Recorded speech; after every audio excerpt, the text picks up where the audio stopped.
आज मी दुपारच्या जेवणासाठी दह्याची कढी बनवणार आहे। 1 वाटी दही घेतले, त्याच्यात 1 वाटी बेसन टाकते,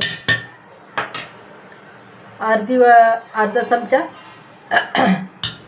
हळद टाकते, एक चमचा जिरं टाकते आणि 7-8 मिरच्या घेतल्यात, त्या मिरच्या टाकते आणि वाटून घेते। आता मी दही, 1 चमचा बेसन, 1 चमचा जिरं, अर्धा चमचा हळद आणि 7-8 हिरव्या मिरच्या वाटून घेतल्या पाणी टाकून। आता मी फोडणीसाठी कढीला फोडणी द्यायला मी कढई ठेवली, त्यात तेल घातलं, त्याच्यामध्ये राई घालते,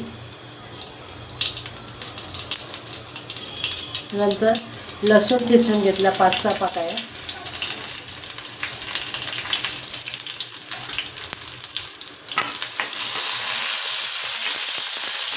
कढीपत्ता घालते आणि थोडासा हिंग घालते।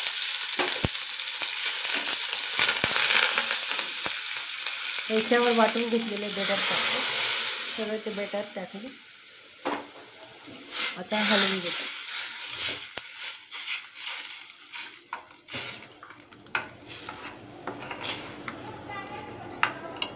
उकळी आली, त्याच्यामध्ये चवीपुरतं मीठ घालते आणि 1 चमचा साखर घालते। दही जास्त आंबट नव्हतं, घरचं दही आहे, घरी केलेलं, त्याच्यामुळे मी 1 चमचा साखर घातली आणि कोथिंबीर टाकली।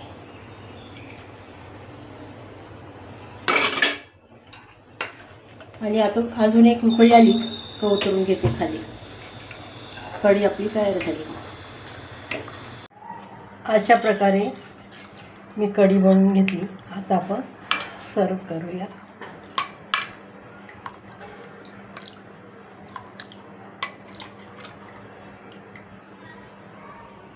आवडली तर लाईक करा।